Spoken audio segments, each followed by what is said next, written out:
ভ্রমণপ্রিয় বাঙালির খাওয়ার পাশাপাশি আর একটা ইচ্ছা সবচেয়ে বেশি হয়, সেটি হলো সময় পেলেই কোথাও ঘুরতে বেরিয়ে পড়া। কিন্তু ভ্রমণের ইচ্ছা থাকলেও বিভিন্ন পরিস্থিতির কারণে ও পারিপার্শ্বিক চাপে সবসময় ঘুরতে যাওয়া সম্ভব হয় না। কিন্তু মন তো আর তা মানতে চায় না, তাই সামান্য একটু সময় পেলেই একদিনের একটা ছোট্ট ভ্রমণ সেরে নেওয়াই যায়। আপনার হাতে যদি ঘন্টা পাঁচেক সময় থাকে, তাহলে আপনারা ঘুরে আসতেই পারেন হুগলি জেলার দর্শনীয় স্থানগুলি: ব্যান্ডেল চার্চ, ইমামবাড়া, বাঁশবাড়িয়া হংসেশ্বরী মন্দির ও লাহিড়ী বাবার আশ্রম। তাহলে চলুন দেখে নেওয়া যাক ভ্রমণ সম্পর্কিত দরকারি কিছু তথ্য। কিভাবে যাবেন, কি কি দেখবেন, কত খরচ পড়বে, কত সময় লাগবে, সব কিছু। কিভাবে যাবেন?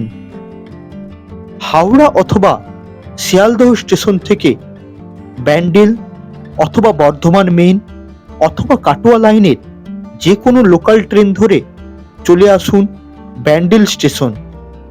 সময় লাগবে 1 ঘন্টার মতো। কেউ যদি নৈহাটি থেকে ব্যান্ডেল যাওয়ার ট্রেন ধরে আসেন, তাহলে হুগলিঘাট স্টেশনে নামুন। স্টেশন থেকে 5 মিনিট হাঁটলে পৌঁছে যাবেন ইমামবাড়া। আর কেউ যদি ব্যান্ডেল স্টেশনে নামেন, তাহলে স্টেশনের বাইরে বেরিয়ে আসুন। স্টেশনের বাইরে আপনারা অটো বা টোটো পেয়ে যাবেন। আপনারা আপনাদের প্রয়োজন মতো অটো বা টোটো ভাড়া করে নিন। অটো বা টোটো ভাড়া ব্যান্ডেল চার্চ যেতে পড়বে 20 টাকা ও ইমামবাড়া যেতে পড়বে 30 টাকা। এক জায়গা থেকে অন্য জায়গায় যাওয়ার জন্য টোটো আর অটো যথেষ্ট। সময়সূচি: ইমামবাড়া খোলা থাকে সকাল 8টা থেকে বিকাল 5:30 পর্যন্ত। ব্যান্ডেল চার্চ খোলা থাকে সকাল 8টা থেকে বিকাল 5টা পর্যন্ত। লাহিড়ী বাবার আশ্রম খোলা থাকে সকাল 10টা থেকে দুপুর 12টা ও বিকাল 4টা থেকে সন্ধ্যা 6টা পর্যন্ত। কি কি দেখবেন? প্রথমেই চলে আসুন ইমামবাড়া। ব্যান্ডেল জংশন থেকে ইমামবাড়া আসতে সময় লাগবে 10 মিনিটের মতো। সময় 11:34। আমরা পৌঁছে গেছি ইমামবাড়া। এখানে এসে আপনারা প্রথমে টিকিট কেটে নিন। টিকিট মূল্য 10 টাকা পার পারসন। ইমামবাড়া যতটা না তার স্থাপত্যের জন্য বিখ্যাত, তার চেয়ে বেশি বিখ্যাত এর গৌরবময় ইতিহাসের জন্য। 1841 সালে মোহাম্মদ মহসেন দ্বারা ভবনটির নির্মাণ শুরু হয় এবং 1861 সালে এর নির্মাণ কাজ সম্পন্ন হয়। অর্থাৎ প্রায় 20 বছর লেগেছিল নির্মাণ কাজ সম্পন্ন হতে। ভবনটি একটি দোতলা কাঠামোযুক্ত, যার প্রবেশদ্বারের 70 ফুট উপরে রয়েছে একটি লম্বা ক্লক টাওয়ার।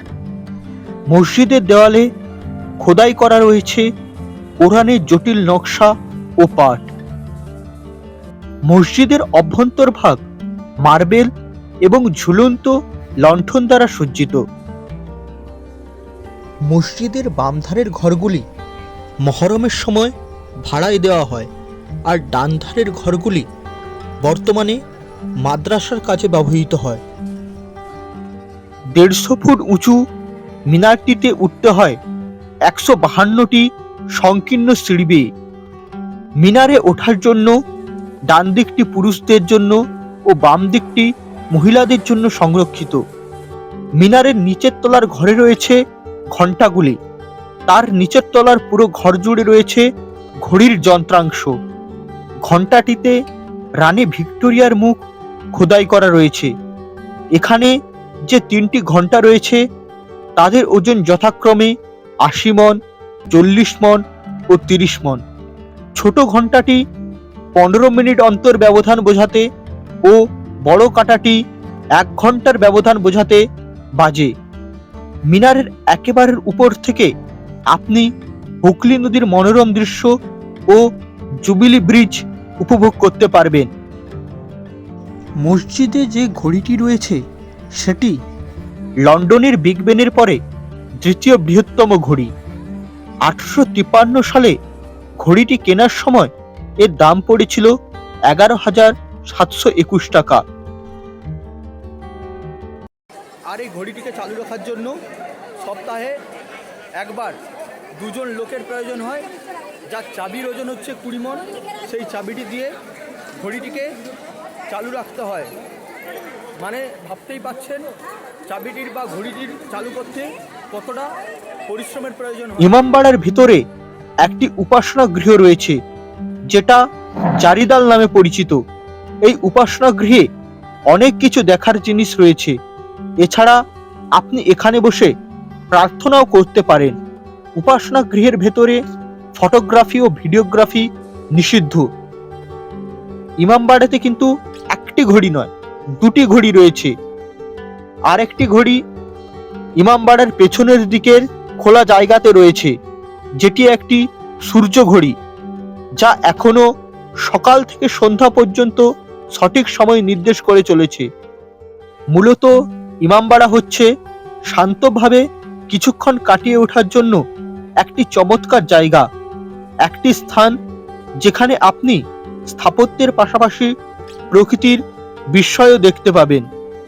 ইমামবাড়া দেখা শেষ করে চলে আসুন ব্যান্ডেল চার্চ।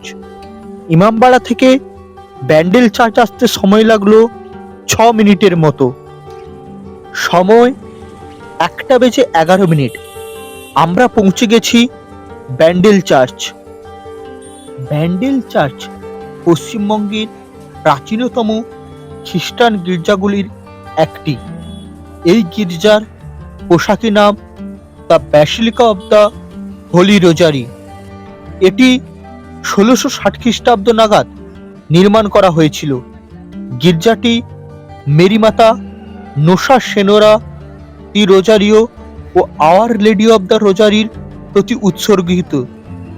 কথিত আছে বঙ্গোপসাগরে একটি পর্তুগিজ জাহাজ প্রবল ঝড়ের মুখে পড়লে মেরিমাতা জাহাজটিকে রক্ষা করেন। এরপর কৃতজ্ঞতা স্বরূপ জাহাজের কাপ্তান মাস্তুলটি গির্জায় দান করেন, যেটি গির্জার সম্মুখে রাখা রয়েছে।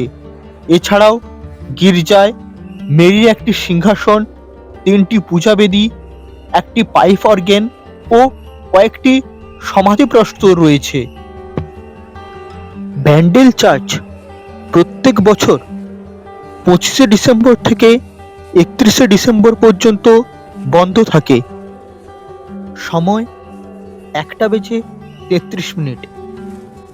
আমরা রওনা হলাম বাঁশবেড়িয়ার হংসেশ্বরী মন্দিরের উদ্দেশ্যে। সময় 1:58। আমরা পৌঁছে গেছি হংসেশ্বরী মন্দির। ব্যান্ডেল চার্চ থেকে এখানে আসতে সময় লাগলো 25 মিনিটের মতো। ব্যান্ডেল চার্চ থেকে হংসেশ্বরী মন্দির হয়ে স্টেশন ছেড়ে দিতে টোটো ভাড়া পড়েছিল 500 টাকা। এই মন্দিরটির নির্মাণ কাজ রাজা নৃসিংহদেব রায় শুরু করলেও নির্মাণ চলাকালীন নৃসিংহ রায়ের মৃত্যু হয়। তাই তার দ্বিতীয় স্ত্রী শঙ্করী দেবী মন্দিরটির নির্মাণ কাজ সম্পন্ন করেন। 13টি চূড়া বিশিষ্ট সম্পূর্ণ বেলে পাথরের তৈরি এই মন্দিরটি চারিপাশে পরিখা দিয়ে ঘেরা। মন্দিরটি 5 তলা। মিনারের উপরের অংশ পদ্মকুড়ির আকারের। হংসেশ্বরী মন্দিরের পাশেই রয়েছে টেরাকোটার কাজ সম্পন্ন অনন্ত বাসুদেব মন্দির। আপনাদের হাতে সময় থাকলে ঘুরে দেখে নিতে পারেন লাহিড়ী বাবার আশ্রম ও দেবানন্দপুরে শরৎচন্দ্র চট্টোপাধ্যায়ের বাড়ি। আপনারা শুরুতেই লাহিড়ী বাবার আশ্রম দর্শন করে নিতে পারেন। ব্যান্ডেল চার্চ থেকে লাহিড়ী বাবার আশ্রম আসতে সময় লাগবে 35 মিনিটের মতো। আর সম্পূর্ণ মন্দিরটি ঘুরে দেখতে আপনাদের সময় লাগবে প্রায় 1 ঘন্টা। তাই আপনারা আপনাদের প্ল্যানটি সেইভাবে সাজিয়ে তুলুন।